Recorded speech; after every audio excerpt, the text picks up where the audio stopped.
dua sektor adalah konsep dasar dalam ilmu ekonomi yang membantu memahami bagaimana kegiatan ekonomi berlangsung dalam dua sektor utama, yaitu sektor rumah tangga dan sektor perusahaan atau bisnis. Ekonomi dua sektor adalah dasar untuk memahami konsep makroekonomi seperti produk domestik bruto atau PDB, pendapatan nasional, investasi, konsumsi, dan tabungan. Pemahaman terhadap ekonomi dua sektor membantu dalam mengevaluasi kebijakan ekonomi yang dapat mempengaruhi pertumbuhan ekonomi, investasi, inflasi, dan lapangan kerja. Oke, selanjutnya hubungan antara konsumsi dan pendapatan. Ada beberapa faktor yang menentukan pengeluaran rumah tangga dalam skala unit kecil atau dalam skala perekonomian secara keseluruhan. Yang terpenting adalah pendapatan rumah tangga. Tabel yang menggambarkan hubungan antara konsumsi dan pendapatan rumah tangga disebut grafik konsumsi.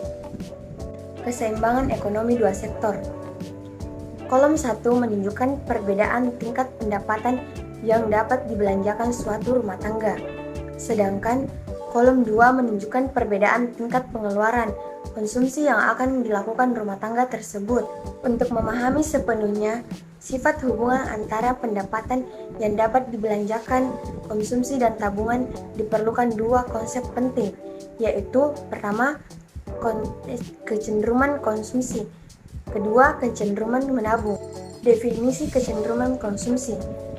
Konsep tren konsumsi harus dibedakan dalam dua pengertian, yaitu kecenderungan mengkonsumsi marginal dan kecenderungan mengkonsumsi rata-rata. Pengertian masing-masing konsep tersebut adalah sebagai berikut, yaitu yang pertama, kecenderungan mengkonsumsi marginal atau lebih ringkasnya selalu dinyatakan dengan MPC. Hal ini juga dapat didefinisikan sebagai perbandingan antara pencapaian peningkatan konsumsi dan peningkatan biaya yang tersedia, yaitu dua singkatnya. Kecenderungan mengkonsumsi rata-rata selalu dinyatakan dalam APC dan dapat juga diartikan sebagai perbandingan antara tingkat konsumsi dengan tingkat pendapatan disposable pada saat konsumsi. Selanjutnya, definisi kecenderungan menabung.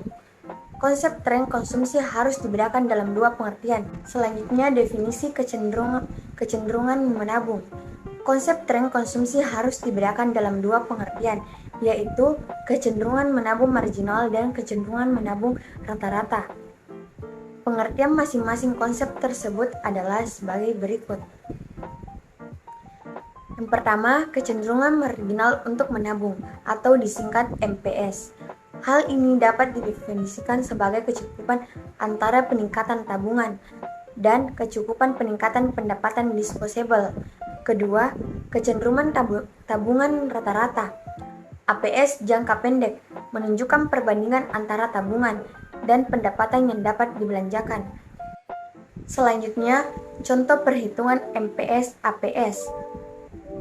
Contoh perhitungan MPS-APS ditunjukkan pada tabel 4.3 pada contoh 1. Misalkan pendapatan yang dapat dibelanjakan secara bertahap bertambah besarnya dan nilai kenaikannya adalah 200.000.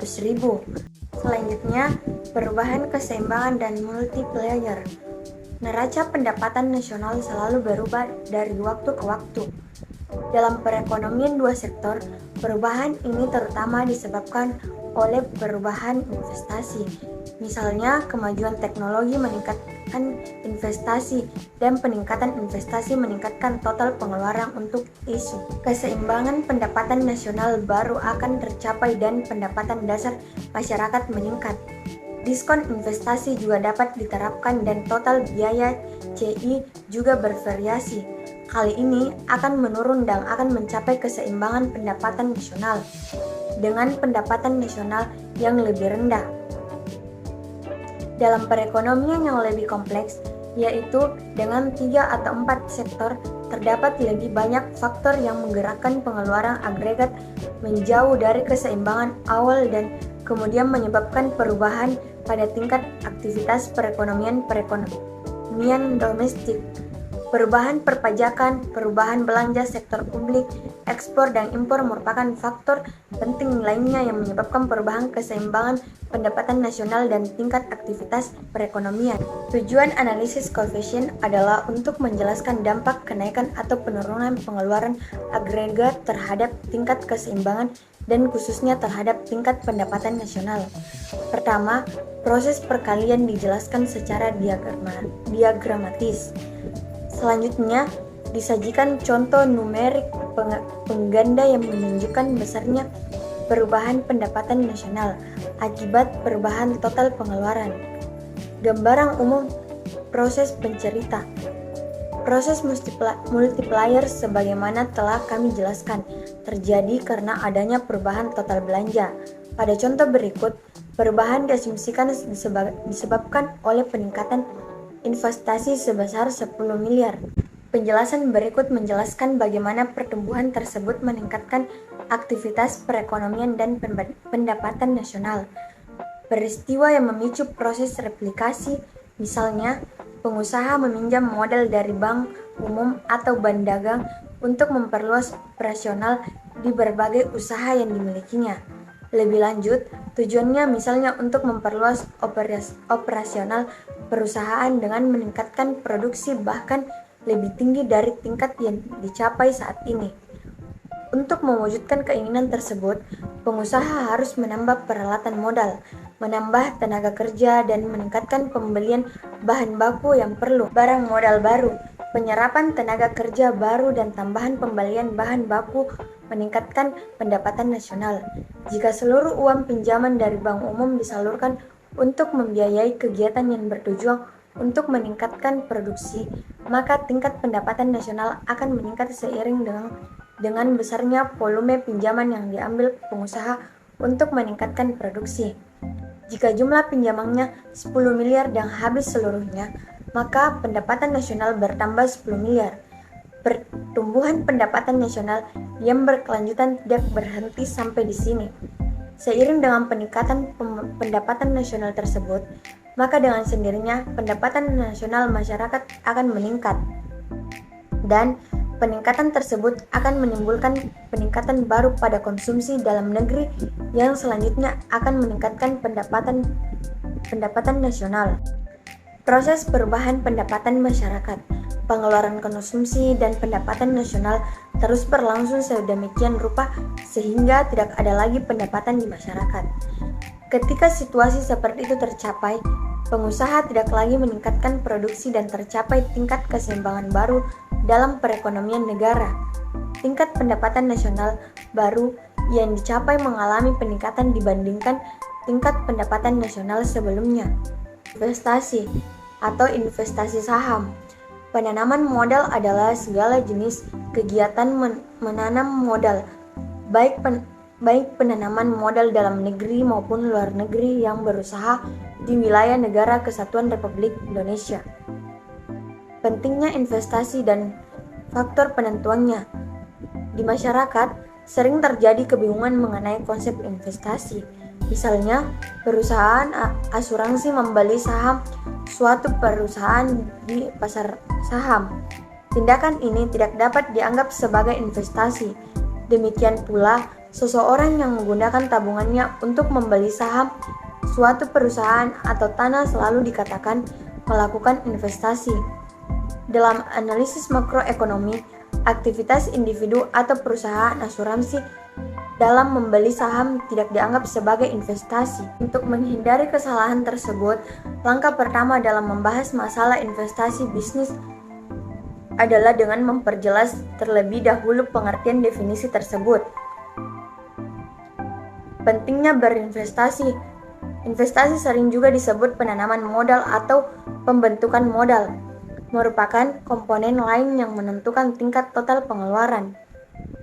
Ketika bisnis menggunakan uang ini untuk membeli barang modal, pengeluaran ini disebut investasi. Oleh karena itu, istilah investasi dapat diartikan sebagai pembelanjaan atau yang dilakukan oleh investor untuk meningkatkan kemampuan memproduksi barang dan jasa yang tersedia dalam perekonomian.